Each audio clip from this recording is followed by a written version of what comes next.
Hello, and welcome back to another episode of the Grow Through It podcast. My name is Julia, and today I'm going to talk about how to support hormone balance with food. I talked about hormones and your cycle last episode, but I wanted to get more in depth about how you can use food to help with hormone balance. This topic is personal to me since switching to more anti-inflammatory foods, I felt a major difference in my energy, skin, and overall well-being. Now, although an anti-inflammatory diet and eating for hormone balance is not the same thing, eating anti-inflammatory foods helps balance hormones by reducing stress on your body. It gives your hormones a better environment to function properly. Eating these foods has helped me feel better overall and learn about my body. I will get into what exactly these foods are, but first let's talk about what hormones do and what happens when they're not balanced. So hormones are chemical messengers that help control your energy, mood, skin, digestion, metabolism, sleep, and periods. When they're imbalanced, it can show up as PMS, low energy, anxiety or irritability, bloating or digestive issues, breakouts or acne, and irregular or painful periods. One of the most obvious things for me with my hormones is I know I have excess estrogen sometimes, or at least I used to. So when I'm not eating right and my hormones are out of whack, I can tell not only because I'm bloated, have breakouts, low energy, but I also have a lot of breast pain. This can be a huge indicator that you have excess estrogen.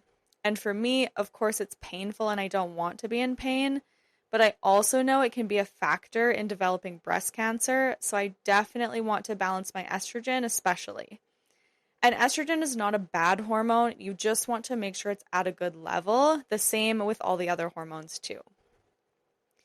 The easiest way I think we can balance our hormones is through food. So today I want to break this down in a really simple way. If you're trying to support your hormones but you're confused by all the information online, this episode is for you. Before we get into the foods and habits that actually support your hormones, I want to bust a few myths that I think we've all believed at one point. Because the truth is that there's so much confusing information out there, and all of it makes us feel like we're broken or doing everything wrong. Myth number 1. You need to cut out all carbs to balance your hormones. I am very passionate about this one. Here is the truth.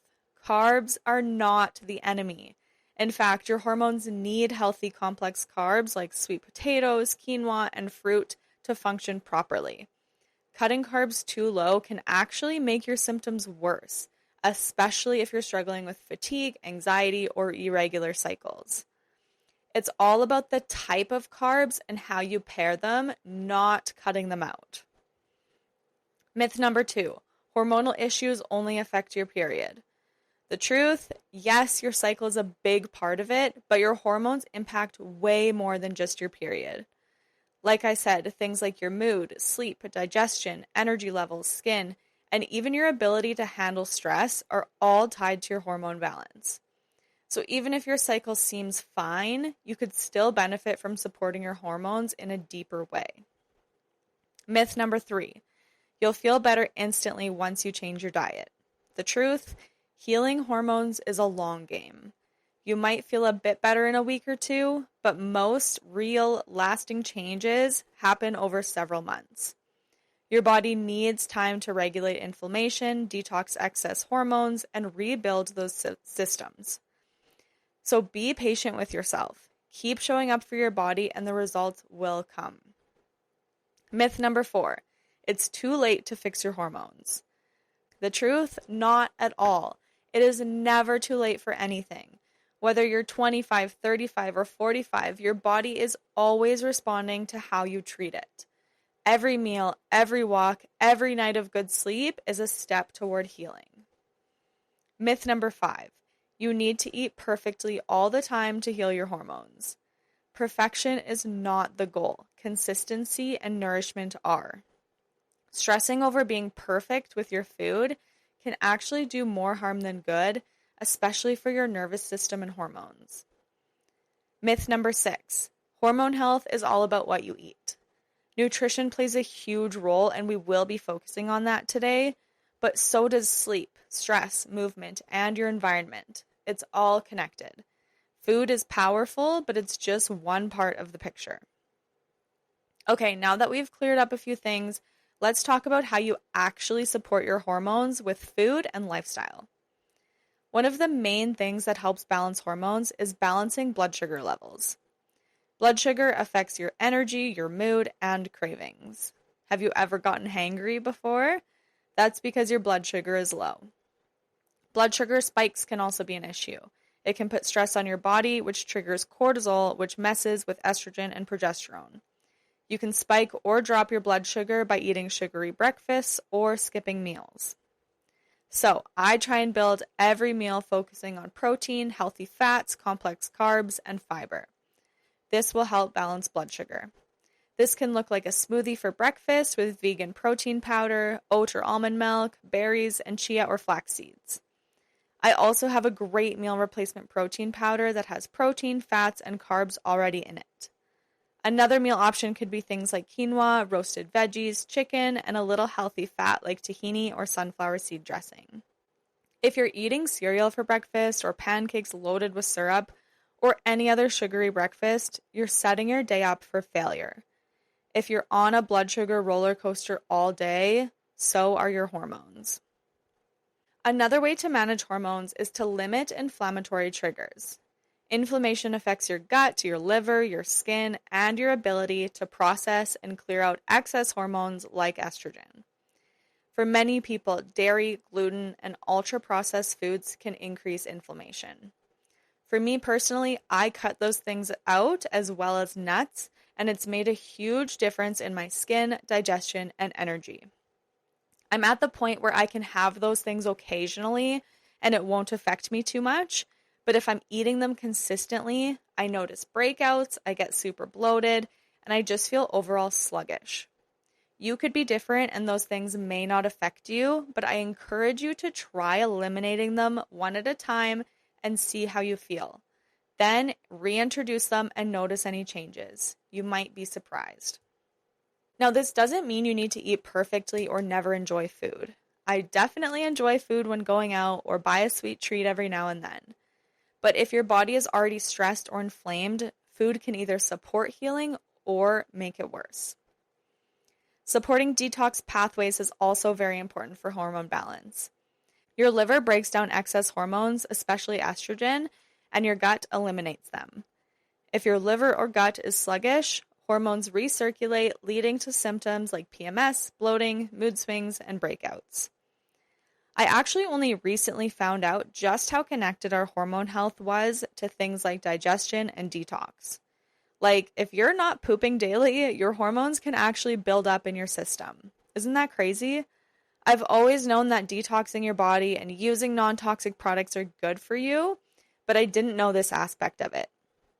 I try and limit toxins as much as I can by using clean, non-toxic products for skincare, makeup, cleaning products, body care, and anything else I can. There are also simple foods that can help with this. Cruciferous veggies like broccoli, cauliflower, and cabbage, although for me, cabbage is a trigger for me, so I avoid it. There's also leafy greens, lemon water, ground flax seeds, herbal teas like dandelion root or ginger, and staying hydrated. If you listened to last week's episode, you'll know a bit about this next point, but I'll do a brief summary here as well. Supporting your cycle can also be a game changer for your hormones. Your body has different needs in each phase of your cycle, but we often expect ourselves to eat and function the same way every day. Estrogen is higher in the first half of your cycle, and progesterone takes over in the second half, which changes your cravings, energy, and metabolism. I used to beat myself up for feeling more tired or hungry the week before my period, but now I realize that's literally how women are wired. So I try and work with my body and not against it. Let's quickly recap what foods can help support your cycle for each phase. During your menstrual phase, iron-rich foods like soups, stews, cooked veggies, bone broths, lentils, and red meat are all great. In the follicular phase, eating fresh foods like smoothies, salads, and lean protein is beneficial. Ovulatory phase, eating foods like raw veggies, fiber-rich foods, and lean proteins are great. And lastly, the luteal phase, complex carbs, roasted root veggies, pumpkin seeds, turkey, and magnesium-rich foods are great for this phase. Now, this doesn't mean you have to change your whole diet and follow this exactly. I definitely don't. However, I do make sure I'm eating iron-rich foods during my period and listen to what my body wants throughout my cycle. Typically, your body will tell you what it wants when it's functioning properly. I also allow myself more calories right before and during my period. So you can make little shifts like this. You could also just add something like sweet potato in your luteal phase or focusing on protein early in your cycle. Making small shifts can actually make a huge difference. Next, let's talk about what to avoid or be mindful of. We already talked about this a little bit, but skipping meals can cause blood sugar crashes, which affects your hormones. Over-caffeinating can increase cortisol. Also, especially for women, please never ever drink coffee before your breakfast. This is the fastest way to spike your cortisol. I will say I actually don't know how much it affects women who have already gone through menopause, but I do know it really affects women who haven't gone through menopause yet, especially if you have a cycle. Eating too little can also affect your hormones.